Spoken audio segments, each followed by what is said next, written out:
Good morning friends. GST platform के YouTube channel में आप सभी का स्वागत है। जी हाँ फ्रेंड्स, जीएसटी रिटर्न फाइलिंग को लेकर के नए कंडीशंस जो हैं वो अब लगा दिए गए हैं। अब आप अपनी जीएसटीआर 3B की फाइलिंग से पहले अगर इन कंडीशंस को फुलफिल नहीं करेंगे तो आप अपनी जीएसटीआर 3B की रिटर्न जो है वो नहीं फाइल कर पाएंगे। जो हमारा यूनियन बजट 2025 अनाउंस किया गया है 1 फरवरी 2025 को, उसके अंदर जीएसटी के एक्ट में अमेंडमेंट्स किए गए हैं। और वो जो अमेंडमेंट्स किए गए हैं in line with the recommendations of 55th GST council किए गए। और उस काउंसिल के अंदर जो रिकमेंडेशन आया है उसमें कंडीशंस के बारे में बताए गए हैं कि क्या क्या कंडीशंस आपको जीएसटी रिटर्न्स को लेकर के फुलफिल करना पड़ेगा, अदरवाइज आपकी 3B जो है वो फाइल नहीं हो पाएगी। तो चलिए स्टार्ट करते हैं इस सेशन को। जुड़ी रहिएगा इस सेशन के एंड तक ताकि आपको भी ये सारे कंडीशंस जो हैं वो अच्छी तरीके से समझ में आ जाए और आप अपनी 3B की फाइलिंग में कोई भी कंडीशंस को वायलेट किए बिना with in the time period जो है उसे फाइल कर दें। तो अभी आपको अगर एग्जांपल लेकर के मैं बताऊं तो आप सबको पता होगा, जो आप अपनी जीएसटीआर 3B की रिटर्न फाइल करते हैं, इस जीएसटीआर 3B की रिटर्न के अंदर आपको सबसे पहले क्या चीजें देखनी है। आपको सबसे पहले ये चेक करना है कि आपका इनपुट टैक्स क्रेडिट जो है वो सही हुआ है या नहीं। तो आपका जो ये इनपुट टैक्स क्रेडिट है ये अब आएगा कैसे, इसका आने का पूरा प्रोसेस, पूरा का पूरा सिस्टम जो है वो चेंज हो चुका है। ये इनपुट टैक्स क्रेडिट का जो डेटा आपकी जीएसटीआर 3B में आएगा वो आएगा थ्रू जीएसटीआर 2B। ये तो चलो पता है हम लोगों को, लेकिन ये जो जीएसटीआर 2B जनरेट होगा ये पहले ऑटोमेटिकली जनरेट हो जाया करता था। अब ये ऑटो जनरेट नहीं होगा। 2B ऑटो जनरेट नहीं होने का मतलब है कि 2B को आपके द्वारा लिए गए एक्शंस के बेसिस पे जनरेट करवाया जाएगा। और वो जो एक्शन आप लेंगे वो लेंगे इनवॉइस मैनेजमेंट सिस्टम यानी कि बिल टू बिल मैचिंग का जो डैशबोर्ड है उसके अंदर जाकर के। और इस आईएमएस को अब गवर्नमेंट मैंडेटरी करने जा रही है और इसके लिए भी यूनियन बजट 2025 के अंदर अमेंडमेंट जो है वो प्रपोज्ड है। एक बार मैं आपको बता दूं फटाफट से कि सेक्शन नंबर 39 के अंदर जो अमेंडमेंट हुआ है in respect of GSTR 3B, उसमें क्या लिखा है। अब गवर्नमेंट ने सेक्शन 39 क्या लिखता है, वो ये लिखता है कि आपको अपनी जीएसटी की रिटर्न फाइल करनी है। सेक्शन 39 के अंदर एक सेक्शन है सब सेक्शन 1 जो बात करता है कि जीएसटी रिटर्न जिसको हम कहेंगे जीएसटीआर 3B वो हर एक रेगुलर टैक्स पेयर पे फाइल करेगा। अब अमेंडमेंट ये कर दिया गया है कि जीएसटीआर 1 जो 3B आप सॉरी सेक्शन 39(1) के अंदर जो 3B फाइल करी जाएगी उसके लिए कंडीशंस हम प्रेस्क्राइब करेंगे। यानी कि 3B के लिए आपको कुछ कंडीशंस हैं जो फुलफिल करना होगा, जिसमें सबसे पहला और सबसे इंपॉर्टेंट जो कंडीशन है अगर मैं आपको दिखाऊं तो 55th काउंसिल मीटिंग के अंदर इन्होंने खुद से लिख करके बताया है। अगर आप देख पा रहे हैं स्क्रीन पर तो इन्होंने लिखा है to amend section 39 sub section 1 of the CGST act and Rule 61 of the CGST rules to provide that 3B of a tax period shall be allowed to be filed only at the generation, only after the generation of GSTR 2B for the said tax period is made available on the portal। यानी कि अभी तक क्या हो रहा था, आप अपनी जीएसटीआर 3B जो है वो फाइल कर सकते थे चाहे आपका जीएसटीआर 2B जनरेट हुआ या नहीं, उससे कोई फर्क नहीं पड़ता। लेकिन अब यहां पर यह बात लिख दी गई है कि 3B आप फाइल तभी कर पाएंगे जब आपका जीएसटीआर 2B जनरेट हो जाएगा।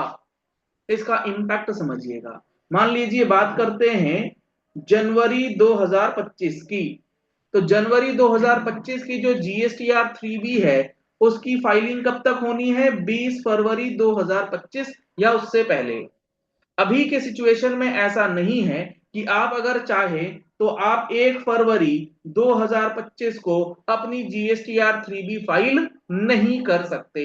अगर आप चाहें, अगर आप इतना प्रॉम्प्ट हैं तो 31 जनवरी 2025 एंड हुआ, आप 1 फरवरी 2025 को आप अपनी GSTR 1 लगा दीजिए और फिर 1 फरवरी को 2025 के अंदर आप GSTR 3B जो है वो फाइल कर सकते हैं, आपको कोई नहीं रोक सकता। भले ही आपका GSTR 2B जनरेट होगा 14 तारीख, 15 तारीख, 16 तारीख, लेकिन आप अपना input tax credit on the basis of invoices claim करके कर सकते हैं। पोर्टल नहीं रोकेगा, लॉ भी आपको मना नहीं करेगा। लेकिन अब गवर्नमेंट ने कह दिया है आपके पास ये ऑप्शन खत्म है, आप 1 फरवरी को नहीं कर सकते GSTR 3B। क्यों नहीं कर सकते? क्योंकि जनवरी महीने की जो GSTR 2B जनरेट होगी वो कब होगी? आपके जनवरी महीने की जो GSTR 2B जनरेट होगी वो होगी 14 फरवरी 2025 या उसके बाद, क्योंकि जनवरी के GSTR 1 की डेट है या IFF की डेट है 13 फरवरी IFF के लिए और 11 फरवरी GSTR 1 के। तो 14 फरवरी को जब आपका 2B जनरेट हो जाए तो 2B जनरेशन के बाद ही आप अपनी GSTR 3B की फाइलिंग करेंगे। ये एक कंडीशन यहां पर आपको दिया गया है। बेसिकली जो आप 5 दिन की टाइम पीरियड लेकर के चल रहे हैं 3B के लिए, 15 से 20 लेकर के चलिए, उसके पहले कोई विकल्प, कोई उपाय अब आपके पास नहीं है। दूसरी इंपॉर्टेंट चीज, GSTR 2B पहले तो ऑटो जनरेट हुआ करता था, अब GSTR 2B ऑटो जनरेट भी नहीं होगा। अब GSTR 2B को जनरेट करने के लिए आपको पहले IMS में जाना होगा।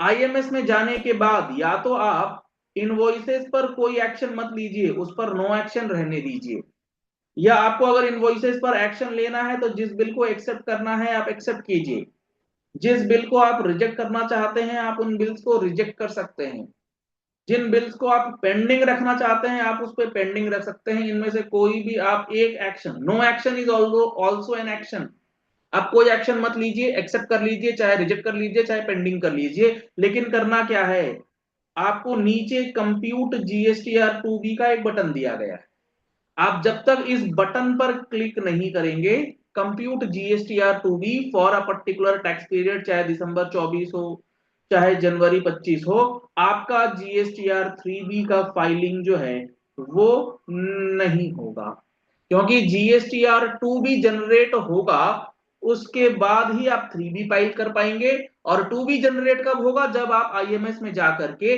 कंप्यूट GSTR 2B के बटन को क्लिक करेंगे।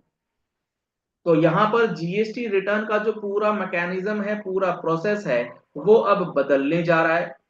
तो आप अगर अपनी GST रिटर्न्स प्रॉपरली फाइल करना चाहते हैं तो आपको प्रोविजंस की लिंकेजेस और प्रोविजंस के अमेंडमेंट्स पता होने चाहिए। उसके साथ साथ आपको पूरा का पूरा GST का जो प्रोसीजर्स है, जो रूल्स हैं, जो सेक्शंस हैं, जो प्रोविजंस हैं, वो भी पता होने चाहिए। अगर आपको ये सारा का सारा पूरा कंप्लीट कवरेज समझना है पूरा GST का एक्ट, तो आप हमारे GST के फुल कोर्स को ज्वाइन कर सकते हैं। इस कोर्स के अंदर आपको 180 प्लस आवर्स की क्लासेस प्रोवाइड करी जाएंगी, जिसके अंदर बेसिक लेवल से लेके एडवांस लेवल तक की GST कंप्लीट प्रोफेशनल कोर्स ये आपको मिलेगा। इसके अंदर आपका सप्लाई से लेकर के रिफंड, अपील से लेकर के आपका जो रिटर्न फाइलिंग है, पेमेंट ऑफ टैक्सेस है, सारा कुछ कवर्ड होगा। एक्सपोर्ट प्रोसीजर्स कवर्ड होंगे, प्लेस ऑफ सप्लाई के प्रोविजंस कवर्ड होंगे, सारी चीजें कवर्ड हो जाएंगी। अगर आप इस कोर्स का कंटेंट जानना चाहते हैं तो आप इस नंबर पे व्हाट्सएप कर सकते हैं, जो नंबर्स आपको स्क्रीन पर दिए गए हैं 9693601228। इन नंबर्स पे कॉल करके, व्हाट्सएप करके आप कोर्स कंटेंट और कोर्स की डिटेल्स ले सकते हैं। आप हमारी वेबसाइट web.gstplatform.com विजिट कर सकते हैं, उस पर भी सारी डिटेल्स अवेलेबल है। आप हमारा मोबाइल एप्लीकेशन डाउनलोड कर सकते हैं, लिंक आपको वीडियो के डिस्क्रिप्शन बॉक्स में दिया गया है, जिसके अंदर भी कंप्लीट इंफॉर्मेशन दी गई है। चलिए इस वीडियो को यही एंड करते हैं और यूनियन बजट 2025 को लेकर के अब आपके पास डिटेल्ड एनालिसिस डेली बेसिस पर देखने को मिलेंगी। तो आप हमारे चैनल पर अगर पहली बार आए तो आप हमारे चैनल को फॉलो कर लीजिए, सब्सक्राइब कर लीजिए, नोटिफिकेशन बेल दबाना बिल्कुल मत भूलिएगा ऐसी ही इंपॉर्टेंट वीडियोस के लिए। Thank you and have a nice day.